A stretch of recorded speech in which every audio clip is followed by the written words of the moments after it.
Rivka wants me to tell you a message. Thank you, thank you, thank you for your prayers and support of her freedom. Because that's what this is about. It's about her freedom. And she's been declared a dependent of the state of Ohio. We're trying to get her properly in order that she'll be a citizen as a dependent of the state of Ohio. But we do. Have we forgotten 9/11? It seems like we have. Let us never forget the threat. Now, we also have opponents and enemies here at home, don't we? And having led the campaign to define marriage, something as simple as defining marriage between a man and a woman, I'm very familiar with those opponents.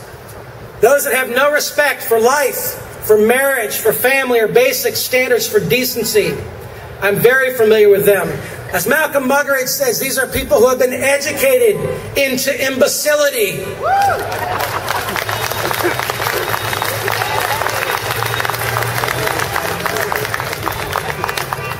Ladies and gentlemen, the culture war, as we call it, has as its heart a philosophical and theological question of whether or not God exists and whether or not He can sustain absolute moral values like thou shalt not steal, our money, and our hard-earned tax money.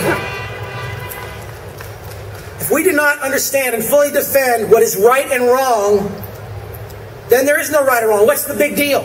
See, all of these are moral questions. That's the point I'm trying to make here. This is not just an economic rally. We must understand these are moral questions. And whenever we make an argument, we're saying there's a moral right and a moral wrong. You know, I spoke in Miami recently. They asked me to talk about abstinence. And I spoke to a very difficult, rough neighborhood with children that are very, very difficult. And so I asked them, what is the primary difference between human beings and all the other animal kingdom? So we had some fun with it every now and then. But, you know, they said, well, you know, animals have more hair and whatnot, and they get to do it whenever they want to, and we had some fun. And I said, no, you know what it is? The primary difference is this. Human beings can conceive of and discover ideas, and we can govern our lives by those ideas. That's what makes human beings special and unique. Something animals can't do. And ladies and gentlemen, the higher and the more noble and the more true of those ideas, the more free of a people we will be. And as Americans, we stand for ideas. That's what this is about. That's why you're standing here today, because you believe in true ideas which make us a free people. Limited government, federalism, the sanctity of human life, traditional marriage and family structures, a robust national defense, the limited role of judges to interpret the law and not make it.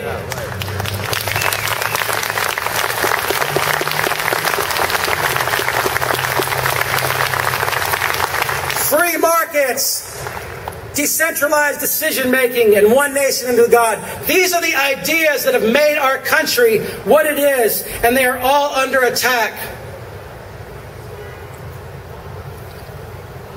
So I want to impress upon you today, here's the point that I want to make. Good social, moral, and family policy is good economic policy.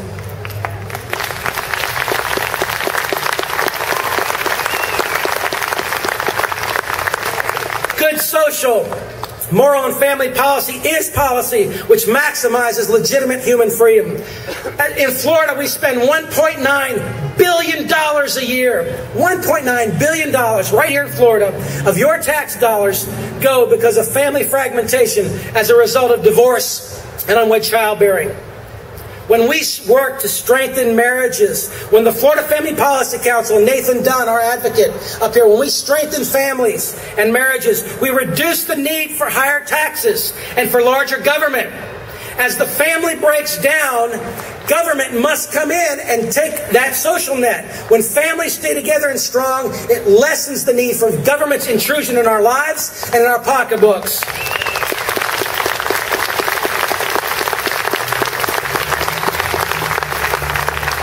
Ladies and gentlemen, listen to this statement and listen to it clearly. Private behavior has public consequences. And private behavior has economic consequences. There should be no rift whatsoever between economic and social conservatives. We need each other philosophically and to win the victory in November. Theodore Roosevelt said this: patriotism means to stand by the country. It does not mean to stand by the president or any other public official, except exactly to the same degree to which that official stands by the country himself.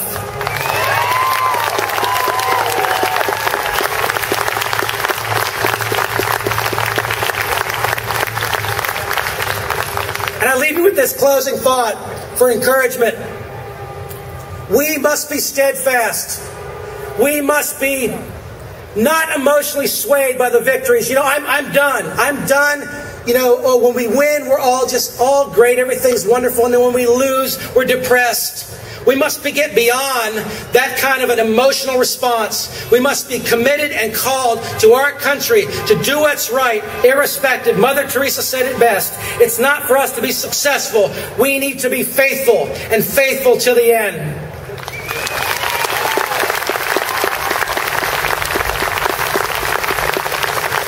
I am no longer jerked with my emotions. Oh, just happy when things are great and we win elections and get bills, and then saddened. I'm committed and faithful to the end. And when I am buried in the ground, I want my 4 children, and if my wife is there, to say that was a faithful man. And that should be all of our quest. We want to be faithful till the end. Thank you, and God bless you.